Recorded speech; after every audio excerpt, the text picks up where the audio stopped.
In the jungles of Southeast Asia, a people has preserved a cultural heritage which follows the traditions of an archaic heroism. A few chosen warriors are responsible for guarding the community against all evil. It is believed that this requires a special force, fertility, which exists inside the head of all beings. Through decapitation, this force becomes available and passes on to the warrior, his clan, and all its goods.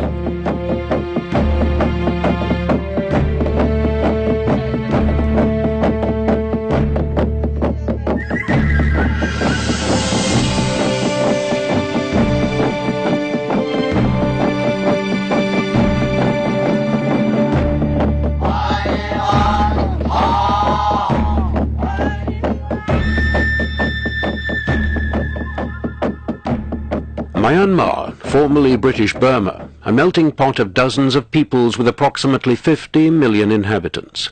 At least two-thirds are Burmese, the rest consists of ethnic minorities.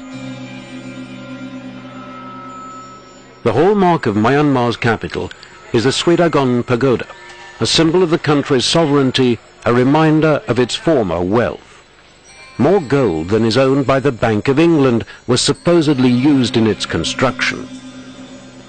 Buddhism is the main religion in Myanmar. Every day hundreds of Buddhist pilgrims flock to the pagoda to make offerings and to seek comfort from the Buddha.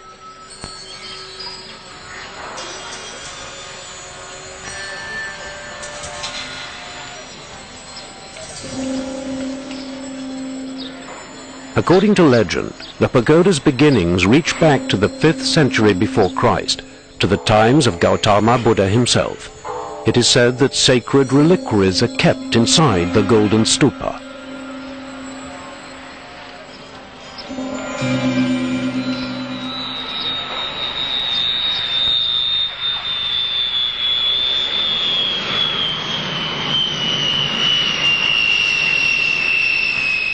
Approximately 800 miles north of Yangon lies the capital of Sagaing district, Naga territory for centuries. Jungle hills along the border divide the Naga from their tribal relatives in neighboring India. Kamti is inhabited by members of various Naga groups. They prefer the district headquarters' busy life to the seclusion of the jungle hills. Members of other ethnic groups also live and work here.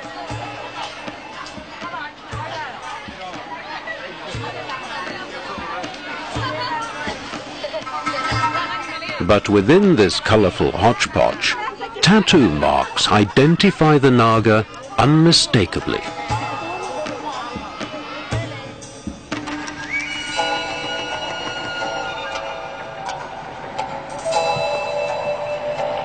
Chindwin, the Golden River, is the region's source of life.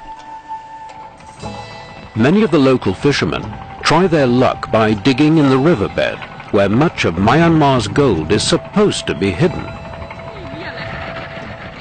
But not many, it seems, are striking it rich. From January till May, the Chindwin's water level is low. When the monsoon sets in, the rains are heavy and the river floods its banks. The Chindwin is the main access to the northwestern parts of Myanmar. But the river has many sandbanks, and it takes an experienced pilot to steer the boat. Nevertheless, the river is the fastest and most important link through the vast jungle. A few settlements still dot the river banks. But upstream, towards the north, they become fewer and fewer. Only a few outsiders have ever found their way into Naga territory. The last expedition took place in 1937. Since then, no researcher has been able to enter the headhunters' mysterious world. The Naga hills are a rough terrain. In the inaccessible terrain, man and machine have to fight their way along every inch of the track. approximately 60 miles north of Khamti, lies the Naga village of Lahe. The houses of Lahe cling to the mountain slopes. Almost 2,000 Naga inhabit the village. Only a small part of the village community follows the Buddhist faith. Most of the Naga still practice their ancient natural religion. The Naga believe in the animation of all beings. Through the soul and the spirits inhabiting themselves and all other creatures, they communicate with each other and feel unified as one big community.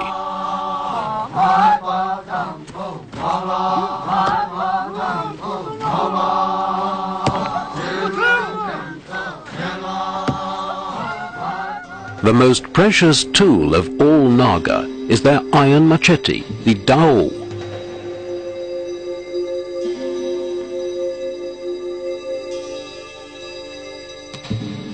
The production of a dao hasn't changed in 1,000 years.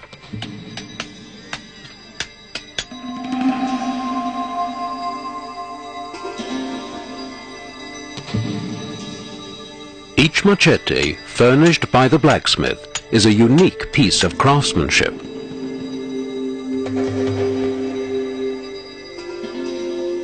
A dao is strong as a sword and as sharp as a razor blade. In the hands of a headhunter, it can become a feared and deadly weapon.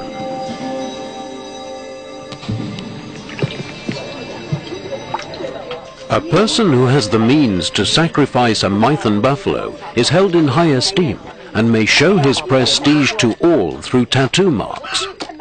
To apply the tattoo pattern, pine wood is cut into fine splints and burnt. The soot supplies the color for painting the initial patterns on the skin.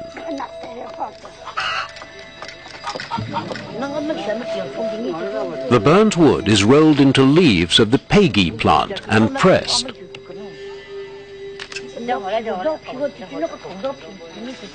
The ritual production of the mixture follows ancient, well-established rules.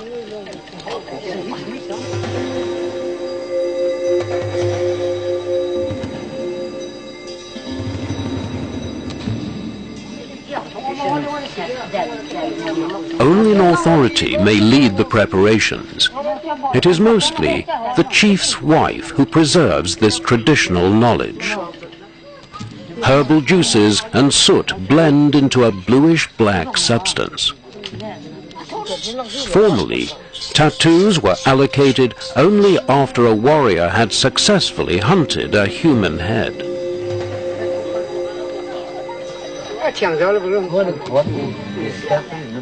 With specially shaped bamboo sticks, the tattooist applies the patterns. Naga warriors display their tattoos with pride, since they are seen as symbols of manliness and strength.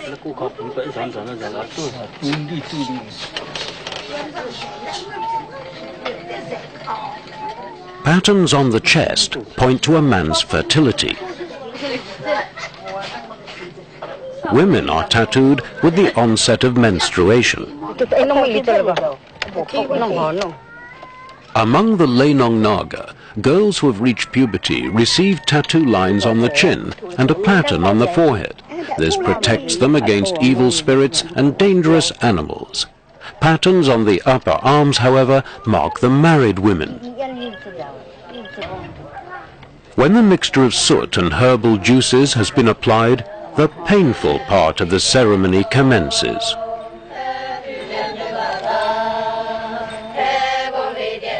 With a thorny needle, the patterns are stamped into the lower skin layers.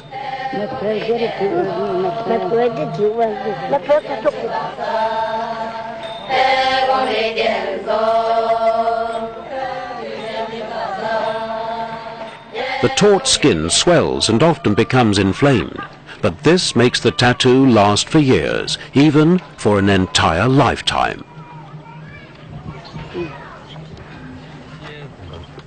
Marriage is always a big event for the clan.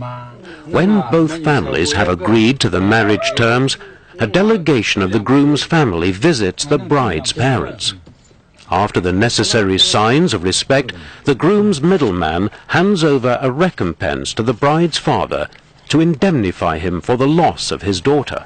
After all, she's not only leaving the parental hearth, but also giving up her own clan membership by joining her husband's kin. The amount of recompense depends on the merit and the social standing of her family. Today, this affair is settled in cash. In the past, it was compulsory to pay with goods or animals. Especially valuable were Mythan bulls or water buffaloes.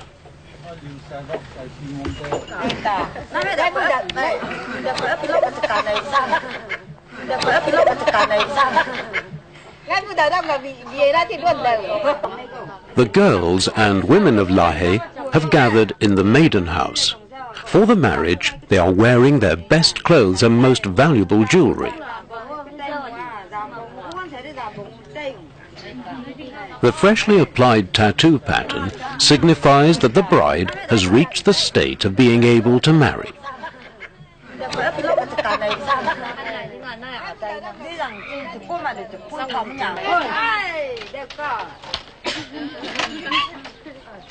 With the groom's arrival, the wedding party is complete. Now the time has come for the middleman to hand over the negotiated sum. Among certain Naga groups, it is compulsory for the groom to recompense his in-laws for an entire lifetime, for example, by working on their fields. Among other groups, it is customary for the newlyweds to sleep in the maiden house till the first baby is born. Only then do the couple establish their own household.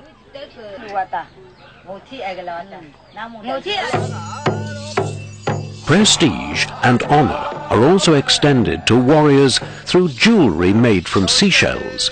These have found their way to the remote Naga hills from the distant Bay of Bengal, approximately 1,200 miles away. Each middleman successively raises the price of this valuable item. Thus, the seashells stand for wealth and high social rank.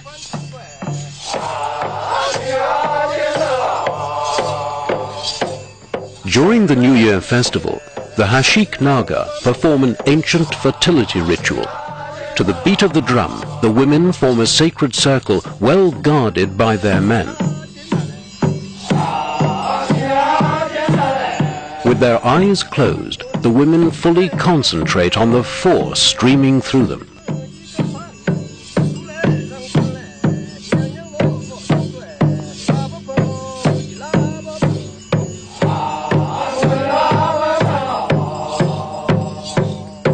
According to their belief, this force, the power of the earth, connects all beings in the world.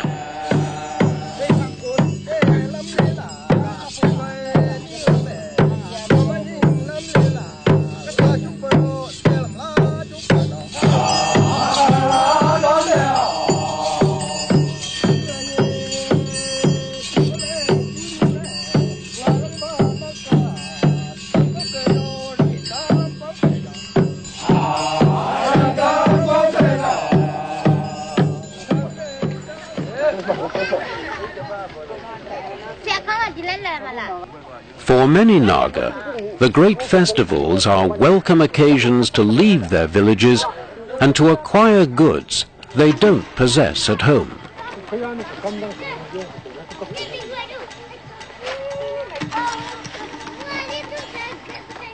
The path leads deep into the jungle. In this vast, untouched nature, even the natives make slow progress. Beyond the footpaths, the tropical rainforest is impenetrable.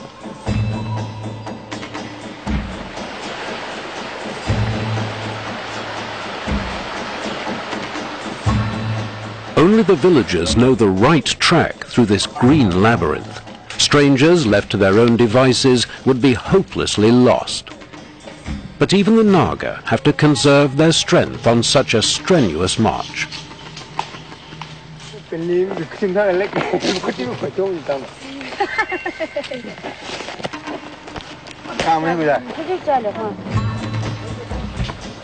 Well guarded against surprise attacks by enemy headhunter tribes, all traditional Naga villages are built on the distant hilltops or along the mountain ridges.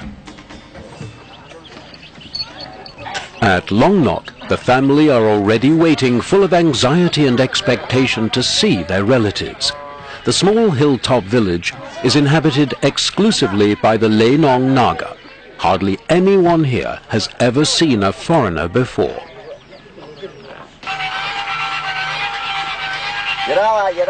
Even the ancient army telephone seems like an alien instrument from another world.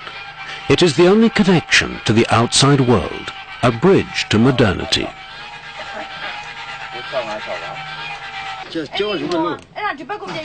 At Longnok, there is no electricity. After sunset, when the darkness falls, the villagers retire to their huts, a way of life resembling primeval times. The age-old Naga culture seems untouched by modern civilization.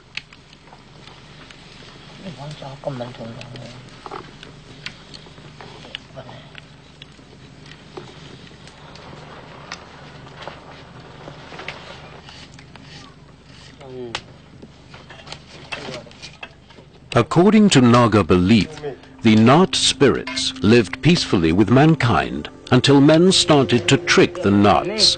The Nats became enraged and henceforth disturbed man's life whenever they could. Some people, however, wanted to find out about the Nats' will, and for this matter relied on dreams and omens.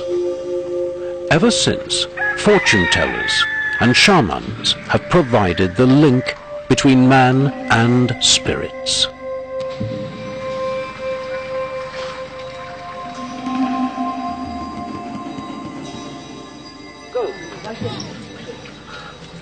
Shamans discern future and fate from the way a cock turns his claws in the moment of death. If the claws turn right, it is taken as a favorable omen. Stretched towards the left, they indicate bad luck. Animal sacrifice, however, also serves the healing of diseases.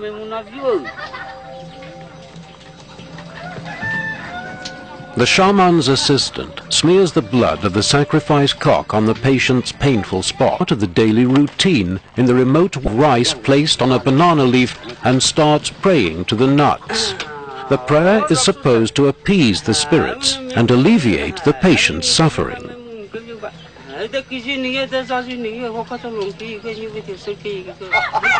Animal sacrifice and prophecy are part of the daily routine in the remote world of the mountain villages. Life is simple and follows the laws of nature. Nature provides all the necessities of traditional Naga life.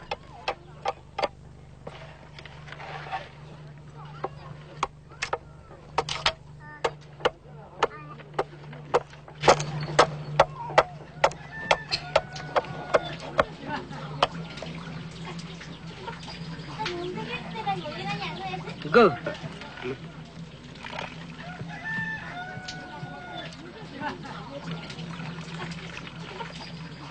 In the past, the various Naga clans lived in hostility. Therefore, the highest priority was the preservation of one's own family and clan. Practices such as headhunting aimed at strengthening the clan's power and securing its continuity. In traditional Naga civilization, the status of women is high. The head of the family is the man. According to traditional beliefs, however, he may only achieve the ability to beget children through successful headhunting.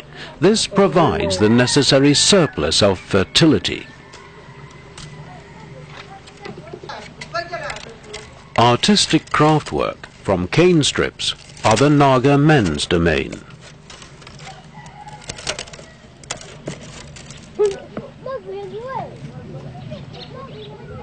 The women's tasks focus on running the home. As in all Southeast Asian countries, rice is also Myanmar's main staple food.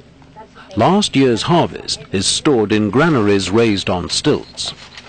Stone plates on the top of the stilts guard the granaries against the intrusion of rats.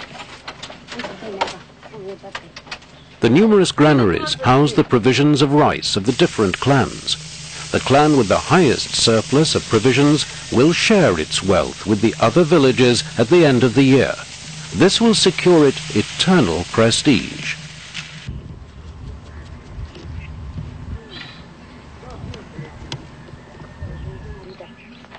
The granaries are located at the outskirts of the village. This is meant to prevent the provisions from being burnt should a fire break out in the village.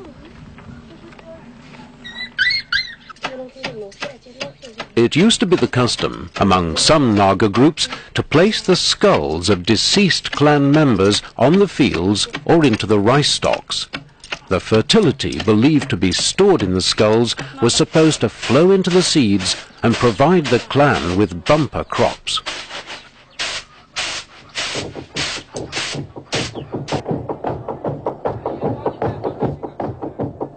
Dark and resonant beats echo from the jungles behind the hill, announcing a great event. The Nokor Naga are agreed. Their village requires a new log drum.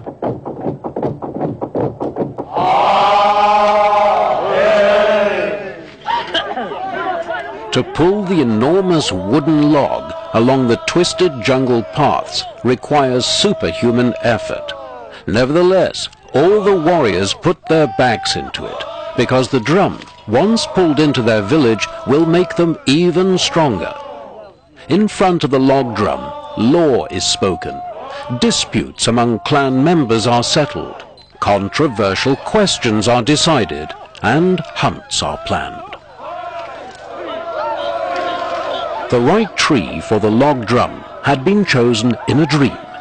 It took weeks of work in the jungle to hollow it out and to make it the mighty drum it has now become.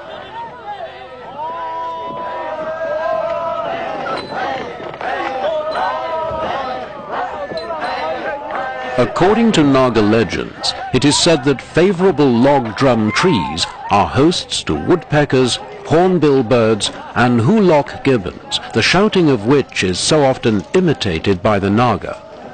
When the tree was still in the forest, the monkeys used to praise its beauty, but now the human beings fulfill this task, and they pray to the drum. May the harvest be bountiful, may all beings be happy and rich, and may the leaders be strong.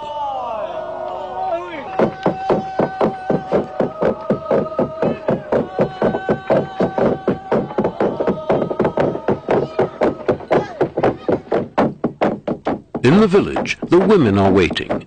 The drum will have its new home inside the community house. But before the drum can take on its new role, a sacrifice has to be made. In the past, before headhunting was banned, it was essential to offer a human head to the log drum.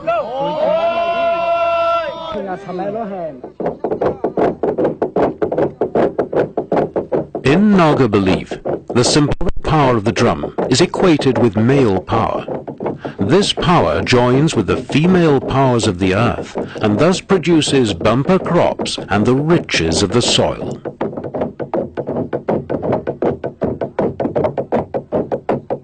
The sacrificial blood is supposed to protect the drum from evil spirits. The wings are attached to the pole's side tips. The cock's head is pinned up to the tip of the forked post. In the past, a human head and tufts of its hair were used for this purpose. Naga are excellent hunters and feared warriors, but the best of the warriors wear a special piece of jewelry, a brass medallion showing a row of cut-off human heads. The successful warrior is entitled to make his merit visible to all. Each brass head stands for one decapitated victim. The custom of furnishing medallions is as ancient as headhunting itself. The craft is reserved to men who themselves have inherited this craft from their fathers.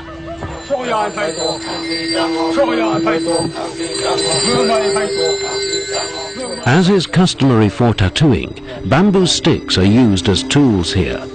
The mold is made from melted beeswax.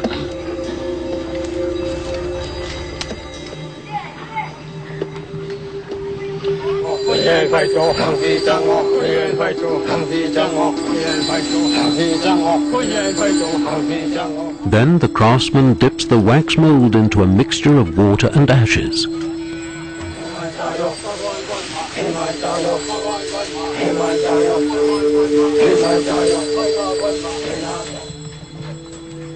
The procedure is repeated, and the wax mold is dipped into a heap of ashes of lime tree bark. Below the ashes is the fireplace. As soon as the cover has become solid enough through constant and cautious heating, one end is scaled and opened.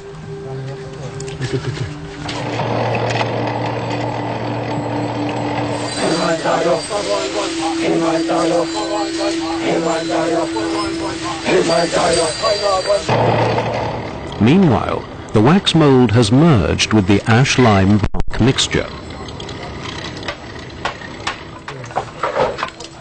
The alloy liquefies and is poured into the mold. Immediately, it becomes solid. A Naga warrior wears his pendant as a sign of his well-deserved honor.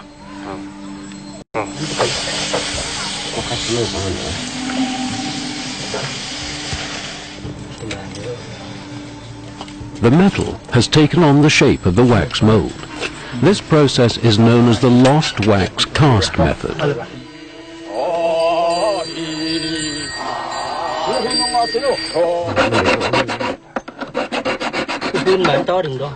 Each medallion is unique and signifies its wearer as a successful headhunter, and thus depicts the merit gained by his community. The Naga believe that their heroes have a mysterious power at their disposal which all others are lacking.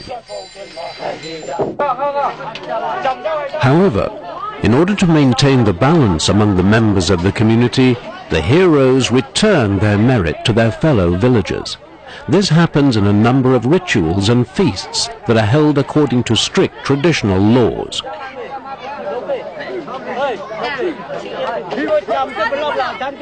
A new log drum is an occasion for such ritual feasting. After the warriors have brought it safely to their village, they are entertained with a sumptuous feast by the feast givers who have coordinated the drum pulling.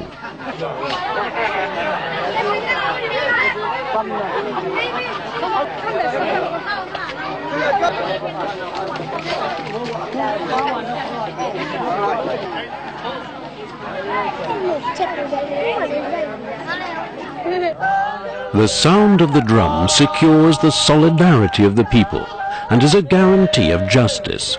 All associated clans and Naga groups will fall under the protection of the new drum.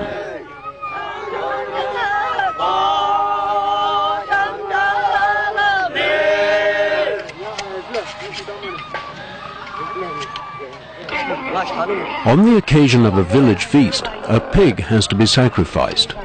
A warrior of the neighboring Ponyo Naga performs this task. He is a master of this form of ritual sacrifice in which the pig's heart has to be struck with one blow.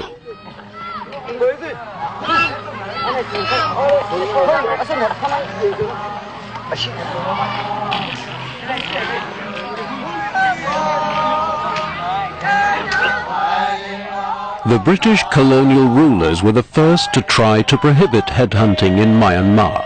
However, most of the elements of the traditional rituals can still be found today. It may well be true that human heads are no longer taken, but the ritual sacrifice of animals is still common practice.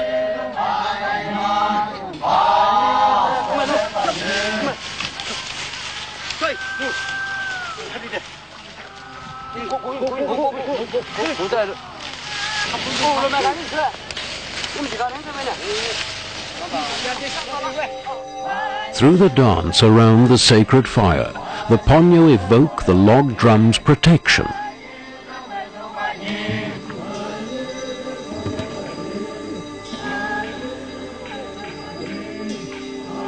The spirit of the drum will protect all allied groups from any calamities. In order to make the invocation work, the drum has to be entirely smeared with blood. Only the finest warriors are eligible to perform this task.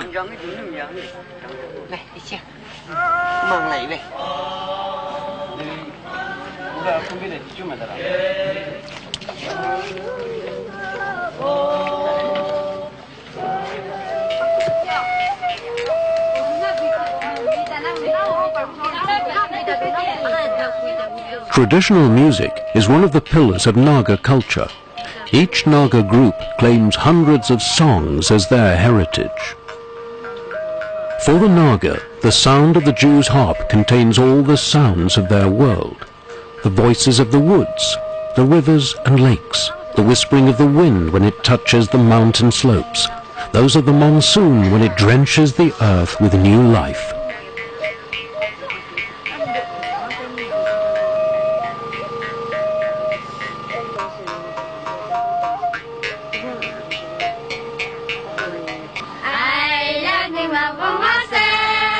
In the tunes of the past, the women praise the triumphs and heroic deeds of their husbands.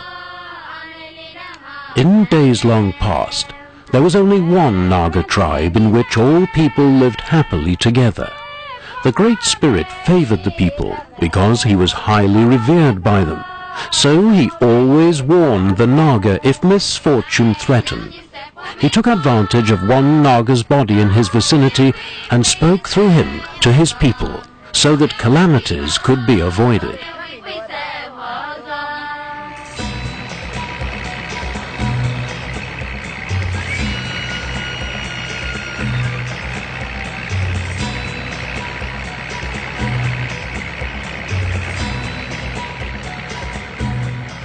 Further southeast, down the Golden River Chindwin, is the habitat of the Yongkon Naga.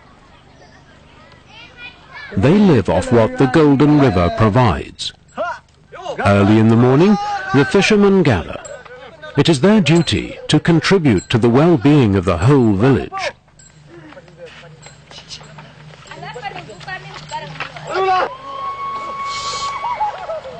Close to the village, the river forks. At this spot, the water runs slow. As in every hunt, fishing too is connected to a special ceremony. Before the catch, the villagers dance and strike up their tunes. Together we will catch the fish, many fishes we want to have, and lots of rice.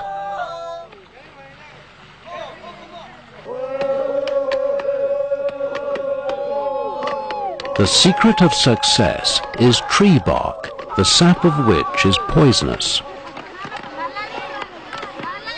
By threshing the bark, the sap mingles with the water and stuns the fish as they swim by. To collect them with their baskets is now an easy task for the women.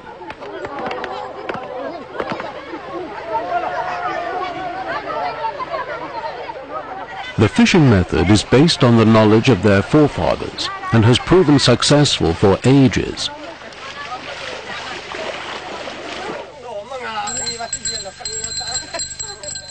The catch is distributed equally among the villagers.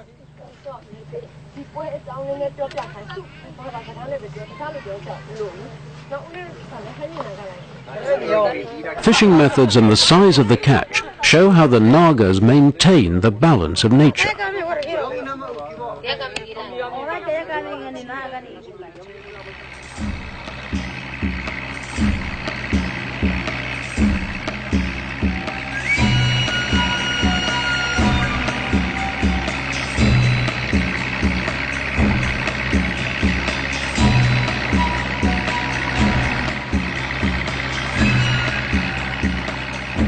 Although some Naga groups settled along the river, reasons such as security, climate, and matters of belief made most Naga tribes settle in the hills, even if this means that they have to cope with strenuous marches and a life in seclusion.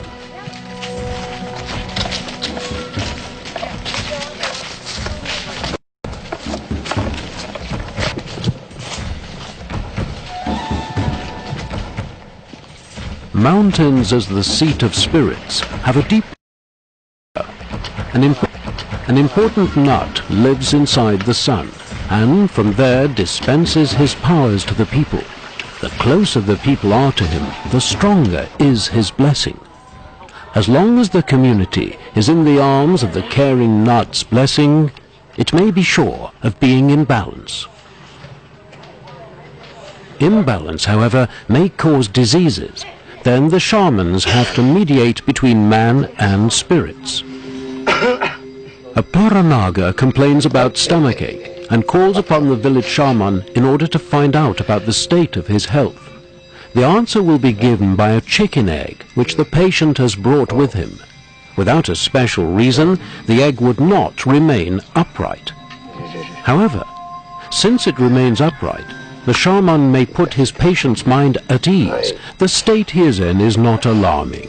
Had the disease been serious, the water would have become muddy and black spots would have appeared on the eggshell.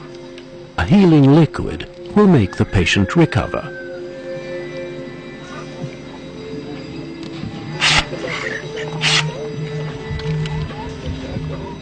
Important decisions are always a reason to consult a shaman. Building a house, for example, should only be undertaken when the omens are favorable. The house builder knots together strips of a banana leaf.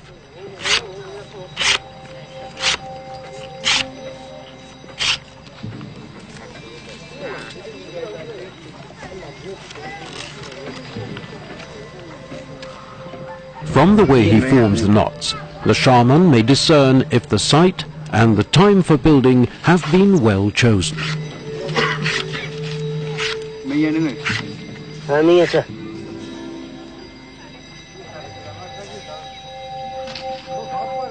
Shamanism and medicine are not merely male domains.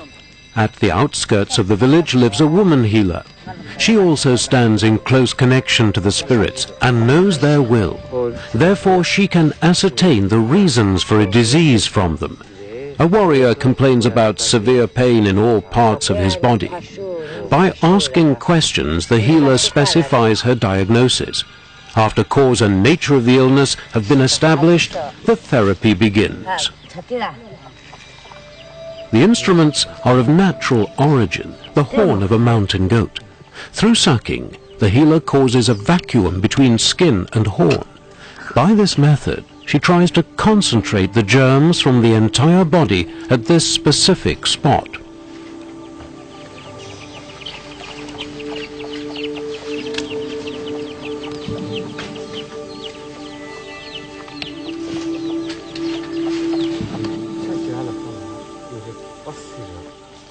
A long needle is passed through the horn towards the skin.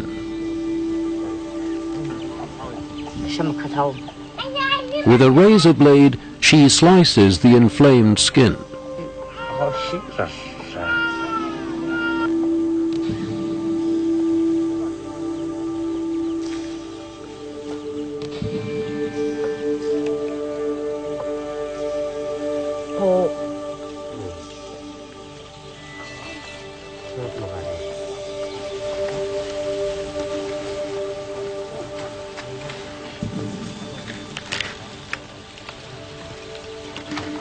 A small scratch is enough to release the bad blood with all its germs from the body. The patient already feels relieved. Within a few days, his pain will have disappeared. Letting blood was also once a part of ancient Western healing traditions.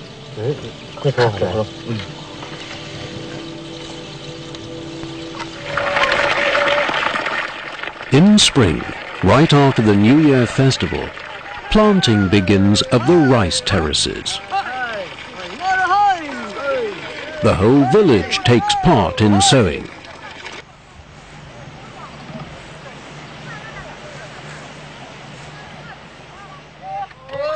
Before the rice is planted, it's the men's duty to harrow the soil with hoes. A lot of strength and endurance is required since the soil has become hard during the long months of the dry season. The eldest of the village's priest clan ritually initiates the planting of rice. His position is hereditary and remains within his family. After he has praised the spirits, the planting can begin.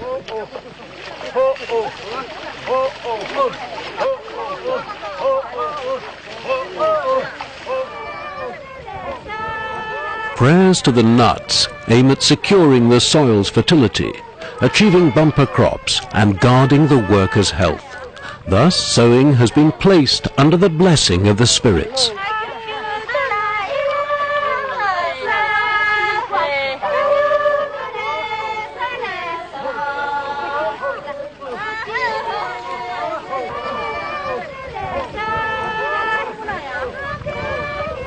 Sowing and harvesting still dominate the Naga annual cycle to this day.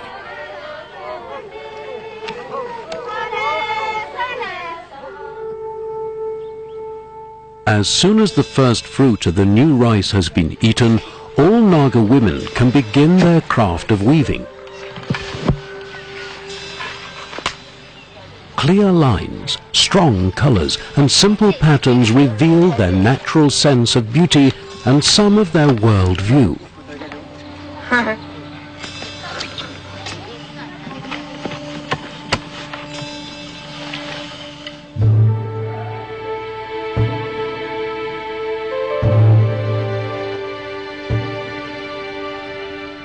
Only in 1967 did the Myanmar government succeed in banning headhunting and left a deep cut in Naga culture.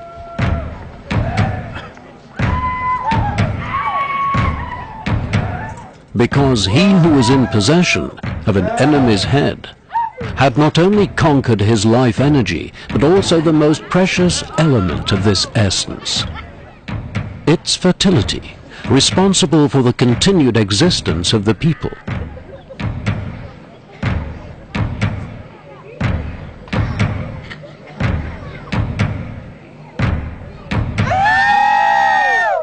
The Naga are hosting a solemn ritual.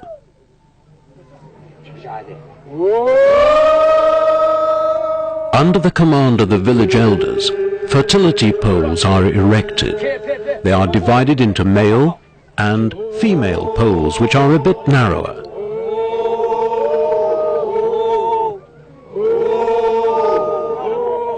In order to extend protection to the village community, the pole has been smeared with the blood of sacrificial animals. The number of animals sacrificed by the host may be discerned from the carvings on the pole.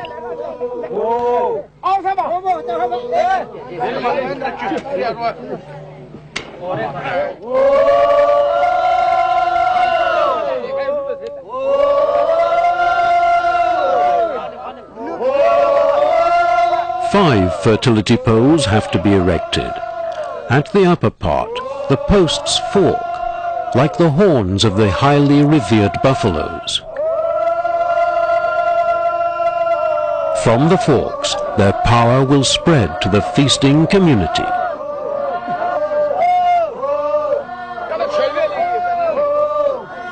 Now commences the second part of the great ritual. A more than 45 feet long bamboo pole is erected. It symbolizes the tree of life. All Naga men, young and old, have to lift it.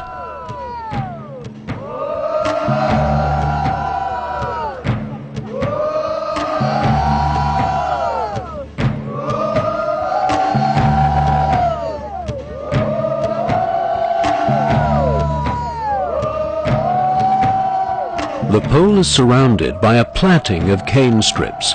Carved objects in the middle section of the pole remind one of swallows or buffalo horns. Small bamboo sticks are attached to them.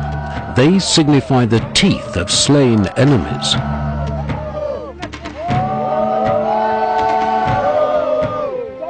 When the wind blows through the bamboo sticks, their sound carries far into the valley.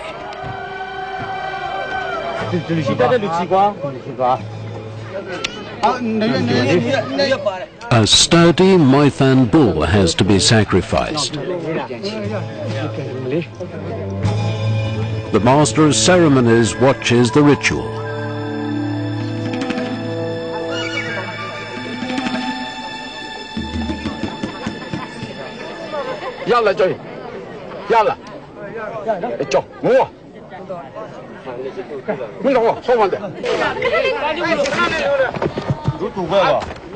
With a single spear thrust, the bull is killed. The size and strength of the animal makes the maithan the most precious sacrificial animal of the Naga. It is slaughtered only on very special occasions. In great uproar, the bull is dragged away through the village to be gutted and butchered. The sacrificial blood is regarded as especially sacred. The entire village and invited friends take part in the ritual slaughter. According to a legend, a female Nat once handed over to the Naga medicine to heal all diseases. The village elder, however, left the medicine outside his house, with the result that cocks, pigs, buffaloes and other animals ate it. Ever since then, animal blood is regarded as the strongest remedy.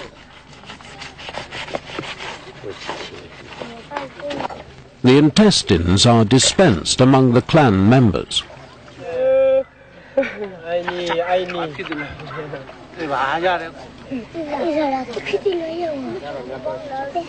Later on, the head will be given to the eldest of the clan as a sign of respect.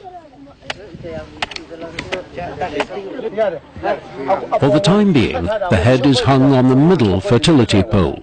From that position, he gazes at everyone present, and everybody knows his powers are ours now. The warriors have conquered the mighty animal. Its death will secure the continuation of their existence. Because the victory over an enemy or an animal increases the power of the living and fortifies their fertility.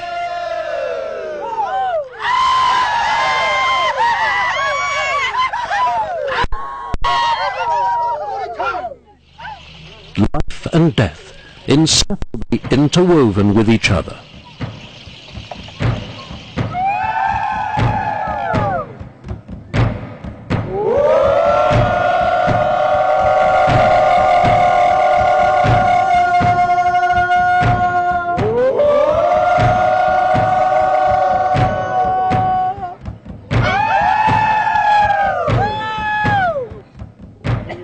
Mighty stones are to be dragged into the village.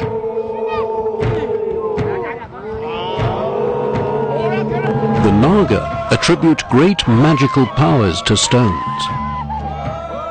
Most of the Naga groups believe they are descended from mighty stone monoliths. Some stones are regarded as being too potent for individuals.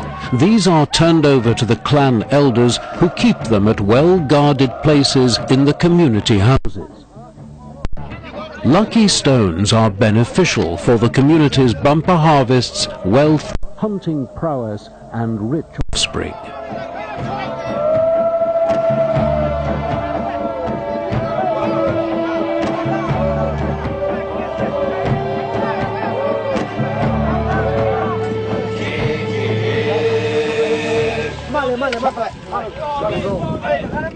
By erecting monoliths, the Naga commemorate their heroes' status.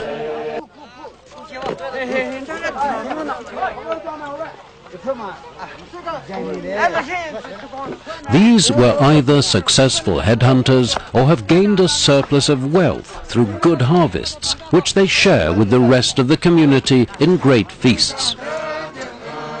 In that way, they are reintegrated back into society. Jealousy and envy of other villagers are prevented, and natural balance has been restored to the Naga community.